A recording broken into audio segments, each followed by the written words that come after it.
এই যে আজকে বাংলাদেশের পদ্মার ইলিশ নিয়ে চলে এসেছি বুদ্ধ পার্কেতে। আজকে এক দাদা ভাই আমাদের ইলিশ মাছ খাওয়াচ্ছে। দাদা ভাই এখানেই আছে কিন্তু তার ফেস দেখানো যাচ্ছে না। এই যে আমাদের কিনে দিয়েছে, এই যে আমরা খাবো আজকে ইলিশ মাছ ভাজা করে খাবো। দেখো ইলিশ মাছটা 1 কেজি 400 গ্রাম ওজন আছে ইলিশ মাছটা। আসো তোমরাও আসো, খেয়ে যাও, নাও কাটো ইলিশ মাছটা। ভালো হবে তো মাছটা? বাংলাদেশ গ্যারান্টি একদম, নাকি? একদম গ্যারান্টি। ঠিক আছে, এই যে আমাদের মাছ কাটা, হ্যাঁ ঠিক আছে করো। এই যে আমাদের ইলিশ মাছ কাটা হচ্ছে, পদ্মার ইলিশ। ভগবান ভালো রাখুক,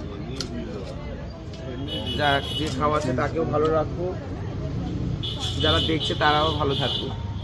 খুব মজা করে খাবো আজকে ইলিশ মাছ ভাজা দিয়ে গরম গরম ভাত। এটা কি তোমরা ব্লগিং? এই যে ইলিশ মাছ, পদ্মার ইলিশ গ্যারান্টি।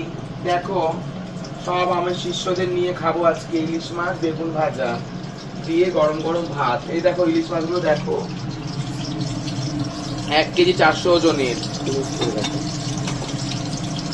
এই যে কেমন ভাজা হচ্ছে, চলে আসো। এই যে আর বেগুন দেখো, এই যে বেগুন দেখা, বেগুন ভাজা ইলিশ মাছ ভাজা খেতে ভারী মজা। চলে আসো গাইস, এই ইলিশ মাছের তেল দিয়ে একদম লঙ্কা ভাজা গরম ভাতে। আসো খেতে ভারী মজা। Good night.